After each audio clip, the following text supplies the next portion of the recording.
Last வீடியோவில் பார்த்தோம் functional மூமெண்ட்டை இன்ட்ரடியூஸ் பண்ணும்போது ஸ்ட்ரோக் பேஷண்ட்ஸ்க்கு நல்ல ரெக்கவரி கிடைக்குது அப்படின்னு. இந்த ஃபங்க்ஷனல் மூமெண்ட்ஸை நம்ம எப்படி இன்ட்ரடியூஸ் பண்ணுறது அப்படிங்கிறத இந்த வீடியோவில் நம்ம பார்க்கலாம். ஃபங்க்ஷனல் மூமெண்ட்ஸை நம்ம முதல்ல எப்படி இன்ட்ரடியூஸ் பண்ணலாம்னா, நம்ம பாசிவ் மூமெண்ட்ஸை கொடுக்கறத குறைச்சிடலாம். ஃபார் எக்ஸாம்பிள், கையை மடக்கிறது, நீட்டுறது, கையை மேலே தூக்குறது, இது பர்பஸ் இல்லாமல் நம்ம செய்கிறத விட ஒரு பர்பஸ்ஃபுல் மூமெண்ட்.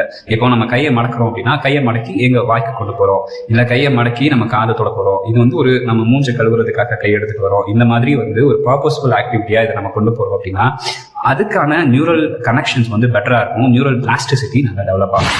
செகண்ட், இதை எப்படி நம்ம கொண்டு வரலாம் அப்படின்னா, பேஷண்ட்ஸ் கிட்ட பேசும்போது அவங்களுக்கு எந்த ஃபங்க்ஷன் இப்போ ப்ரையாரிட்டியா தேவைப்படுது அப்படிங்கிறத நம்ம தெரிஞ்சுக்க முடியும். For example, stroke patient early ஸ்டேஜில் பார்க்குறோம் அப்படின்னா அவங்களுக்கு பெட் மொபிலிட்டி, பெட்ல இந்த சைட்லேருந்து அந்த சைடு திரும்பி படுக்கிறது, காலக்கையில் தொங்க போட்டு அவங்களா எந்திரிச்சு உட்கார்றது, உட்கார்ந்த இடத்துல இருந்து அங்கே நகர்ந்து உட்கார்றது, இல்லை உட்கார்ந்த இடத்துல இருந்து எந்திரிச்சு நிற்கிறது, அதுக்கப்புறம் நடக்கிறது, இந்த மாதிரி ஃபங்க்ஷனல் மூமெண்ட்ஸ் எந்த லெவலில் இருக்காங்கன்னு நம்ம தெரிஞ்சுக்கிட்டு அந்த ஃபங்க்ஷனல் மூமெண்ட்டை இம்ப்ரூவ் பண்ணுறதுக்கு நம்ம ஆக்டிவிட்டி கொடுக்கறது மூலமா நம்ம அதை எவ்வளோ ஏர்லியா ஸ்டார்ட் பண்றோமோ அவ்வளோ பெட்டரா அவங்களால அடாப்ட் பண்ண முடியும்.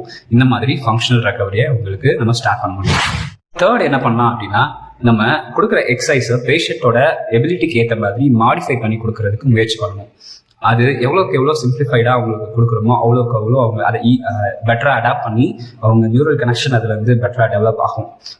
ஃபார் எக்ஸாம்பிள், ஒரு பேஷண்ட்டால் கையை இங்கேருந்து முன்னாடி இருக்கிற ஒரு பொருள் ஆப்ஜெக்டை நீட்டி தொட முடியல அப்படின்னா அவங்களுக்கு அங்கேருந்து ஃபேன்சியாக அதை எடுத்து ஒரு இடத்துல வைக்கிறது, அந்த மாதிரி டாஸ்க் கொடுக்காங்க. ஃபர்ஸ்ட்டு அதை நீட்டி தொடுறதுக்கான டாஸ்க்கு அதை ஐசோலேட் பண்ணி எவ்வளோ சிம்பிளாக பண்ண முடியுமோ அவ்வளோ சிம்பிளாக அவங்களுக்கு சொல்லி கொடுத்துட்டு அதுக்கப்புறம் அந்த டாஸ்க் அச்சீவ் பண்ணதுக்கப்புறம் அதுலேருந்து அடுத்த லெவல் டாஸ்க்கு நம்ம இன்க்ரீஸ் பண்ணலாம். ஃபைனலாக ஒரு விஷயம் நான் என்ன சொல்றேன்னா, ஃபங்க்ஷனல் ரெக்கவரிங்கிறது நிறைய விஷயங்களை டிபெண்ட் பண்ணி இருக்குது. ஃபார் எக்ஸாம்பிள், பேஷண்ட்டோட வயசு, அவங்களுக்கு எவ்வளோ சிவியராக ஸ்ட்ரோக் இம்பாக்ட் இருக்கு, அண்ட் அவங்க எவ்வளோ சீக்கிரமா அந்த தெரப்பி ஸ்டார்ட் பண்ணாங்க, ஃபங்க்ஷனல் மூவ்மெண்ட் எல்லாம் கொடுக்க ஆரம்பிச்சாங்க அப்படிங்கிறதெல்லாம் பொறுத்து அவங்களோட ரெக்கவரி ப்ராசஸ் மாறப்போகுது.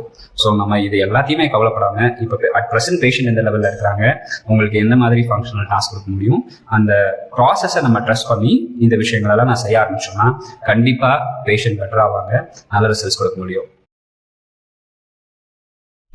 லாஸ்ட் வீடியோவில் பார்த்தோம் ஃபங்க்ஷனல் மூமெண்ட்டை இன்ட்ரடியூஸ் பண்ணும்போது ஸ்ட்ரோக் பேஷண்ட்ஸ்க்கு நல்ல ரெக்கவரி கிடைக்குது அப்படின்னு. இந்த ஃபங்க்ஷனல் மூமெண்ட்ஸை நம்ம எப்படி இன்ட்ரடியூஸ் பண்ணுறது அப்படிங்கிறத இந்த வீடியோவில் நம்ம பார்க்கலாம். ஃபங்க்ஷனல் மூமெண்ட்ஸை நம்ம முதல்ல எப்படி இன்ட்ரடியூஸ் பண்ணலாம்னா, நம்ம பாசிவ் மூமெண்ட்ஸை கொடுக்கறத